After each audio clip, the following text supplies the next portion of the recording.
Today we're going to talk about the posterior chain and my guys. A lot of my guys, when they come in, they have an ailing back or something wrong with their hip, tight hips, tight hamstrings, that they can't do appropriate leg work or posterior chain work.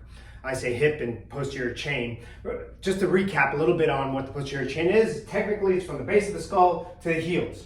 For most people, when we're talking about posterior chain, it's low back, glutes, hamstrings. A lot of my guys have issues with those areas, and so they can't train their hips, their legs, their hamstrings effectively. Because they can't do that, they can't trigger the endocrinological response. What does that mean? That means we use a lot of muscles, we get a hormone dump, we get extra testosterone. Testosterone extra makes us more muscle. Testosterone also gives us the opportunity to get leaner. And so a lot of my guys come in here and they're like, oh, you know, I have to be real careful with my back. And I get that if they've had previous injuries.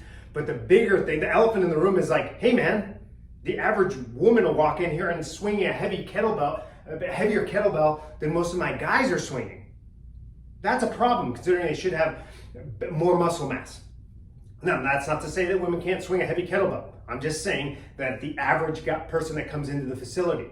So if you have a problem with your low back, we got to take care of that. But one of my favorite movements to accommodate for lots of different ranges of motion, lots of different builds, is the two-handed kettlebell swing. And it can be done in any expression. You can actually do this with a dumbbell. So we're going to go over a couple things so that you have the tools on what you're looking for. First and foremost, the low back, glutes, and hamstrings should work in symphony with this movement, okay? So if you feel like, oh man, I only feel in my back, that's a problem. Or you only feel in your hamstrings, that's a problem. We need to have all these movement, all this effect, glutes, hamstrings, low back. So I'm gonna use a light kettlebell so that you can see the position. My biggest pet peeve is like, look, this is not cookie cutter. Everybody hip hinges differently, depending on build. I happen to have pretty flexible hamstrings, so I can keep my knees fairly straight when I hinge forward.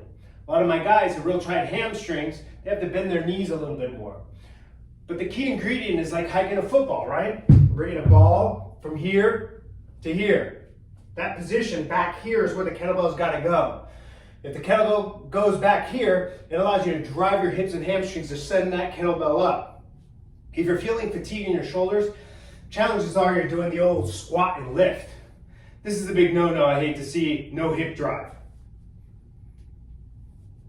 Right, there's no pop. You're generally doing a little upward. We need a little bit of a hinge.